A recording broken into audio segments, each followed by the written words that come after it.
আমার প্রিয় বন্ধুরা, এখন বাজে সকাল 5:30, আর এখন থেকেই আমি আমার ব্লগটা শুরু করছি। দেখো বন্ধুরা, কিছু কিছু লোক এখন বাজার নিয়ে বসেছে।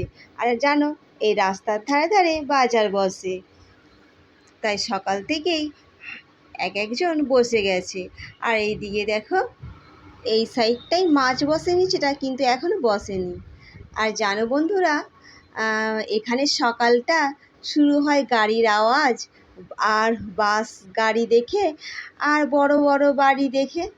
আমাদের গ্রামে যেমন পাখির আওয়াজ, সুন্দর সুন্দর ফুলের গন্ধ, নানা রকমভাবে সকালটা শুরু করতাম, কিন্তু এখানে সম্পূর্ণই আলাদা।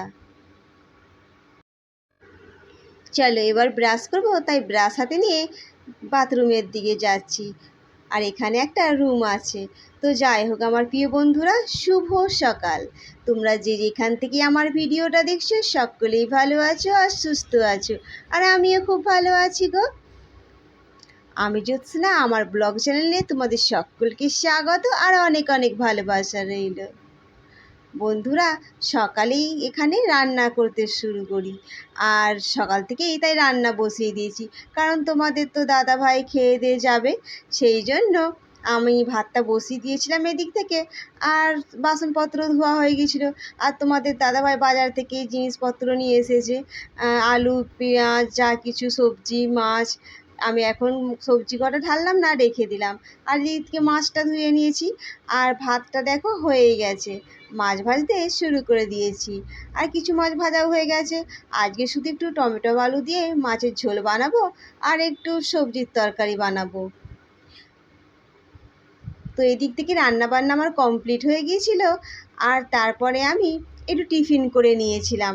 টিফিনে ছিল রুটি, পাউরুটি আর মিষ্টি। আর সকালে জানো, কাজের জন্য চাটা খাওয়া হয়নি। রোজ যেহেতু চা খাই, কিন্তু আজকে আর খেলাম না। তাড়াতাড়ি করে কাজ করছিলাম, একটু ছোলা বাদাম ভিজিয়ে রেখেছিলাম, তো সবাই মিলে খেয়ে নিলাম। তোমাদের দাদাভাই তো রোজ ছোলা বাদাম খায়, তাই ওর সঙ্গেই খেয়ে নিলাম।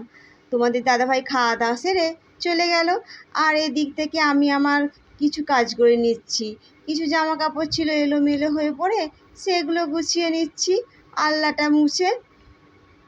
আর তোমাদের দাদা ভাইয়ের কিছু বইপত্র ছিল এদিকে ওদিকে পড়ে, তো সেইগুলোকে ভালো করে একটু গুছিয়ে দিলাম।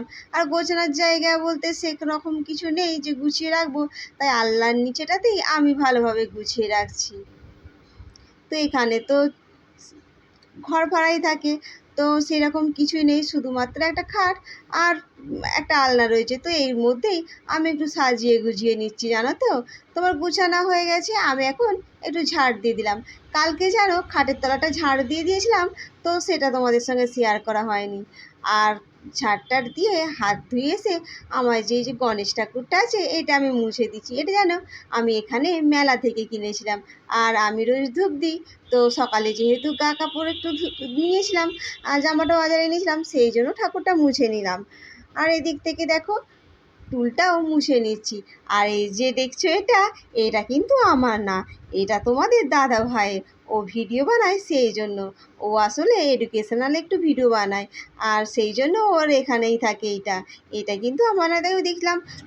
বন্ধুরা, আমার ভিডিও যদি কোথাও তোমাদের একটু ভালো লাগে, একটা লাইক করে দিও আর সাবস্ক্রাইব করে তোমরা পাশে থেকো। আর যারা আমার নতুন বন্ধু হয়ে আছো, তাদের তোমার পাশে থাকার অনুরোধ রইল।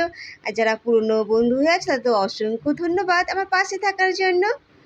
তো বন্ধুরা দেখো, এদিক থেকে আমি মোছামুছি করে স্নান টান সেরে নিয়েছিলাম, আর খাওয়া দাওয়া করে নিয়েছি। মাম্মা মামি আর ডলু সোনা ঘুমাচ্ছিল, তো ওকে স্নান টান সারিয়ে দিয়েছিলাম, আর ওকে এখন খাইয়ে নিচ্ছি। আর তোমাদের দাদাভাই তো সেই 4টের সময় আসবে, তাই আমরা খাওয়া দাওয়া সেরে ঘুমটুম সেরে আর এখন একটু ঘুরে বেড়াচ্ছি, মানে বারান্দাতে।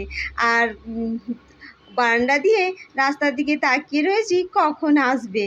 তো মাম্মাম তো অস্থির হয়ে যাচ্ছে, পাপা কখন আসবে, পাপা কখন আসবে। 4টের সময় ছুটি হবে, তারপরে সব গোছগাছ করে আস্তে আস্তে 4:30 পৌনে 5টা বেজে যাবে। তো ওর পাপা আসছে নাকি দেখছে দু বোনে, দেখো। আর মাম্মাম তো ভোলাচ্ছে, ওই পাপা এলো, ওই পাপা এলো, এরকম বলে বলে। তো দু বোনে দেখো কি মিল, দিদি কেমন বোনকে ভোলাচ্ছে দেখছো, বোনকে নানাভাবে ভোলাচ্ছে। টলু সোনা যেহেতু একটু কান্নাকাটি করছিল সেই জন্য আমাকে বললো, মা দাও আমি একটু ভুলিয়ে দিই ওকে। আর এখানে জানো যে সমস্ত দিদি ভাইরা থাকে সবাই তো ডুলু সোনাকে কোলে নেওয়ার জন্য কাড়াকাড়ি করছে, কিন্তু ও কারো কোলে যেতে চাইছে না জানো, শুধু কাঁদছে। তো ডুলু সোনা পাপা আসার পর ডুলু সোনাকে দিয়ে আমি কিছু বিকেলেই কাজ করছি। আর কিছু জিনিসপত্র ছিল যেগুলো ধোয়া হয়নি কাঁচের, তো নোংরা পড়ে গেছিলো অনেক দিন ধরে, সেগুলো এখন ধুয়ে নিচ্ছি। আর এই দিক থেকে বাসনপত্রগুলো যেগুলো খাওয়া হয়েছিল, রান্না হয়েছিল, সেইগুলোও আমি ধুয়ে নিয়েছি। আর মশলাপাতির কিছু ডিবে ছিল সেগুলোও ধুয়ে নিয়েছি। আজ সারাদিন জানো অনেক কাজ করতে হলো, আর সব কিছু গুছিয়ে নিতে হলো। বরের কাছে এসে আমার ছোট্ট সংসারটা আমি মনের মতো করে গুছিয়ে নিলাম। সত্যি খুব ভালো লাগলো। কালকে যে দোকানগুলো এনেছিল সেগুলো এখন গুছিয়ে নিচ্ছি। আর তারপরে মামামের জন্য একটু ম্যাগি বানিয়ে দিলাম, আর নিজেদের জন্য একটু চা করে নিলাম। তো বন্ধুরা, আজকের ভিডিওটা আর বাড়ছি না, এই পর্যন্ত। ভালো লাগলে একটা লাইক করে দিও আর সাবস্ক্রাইব করে পাশে থেকো। আবার পরে নতুন ভিডিও নিয়ে আসছি, ততক্ষণে সকলকে টাটা, ভালো থেকো, সুস্থ থেকো।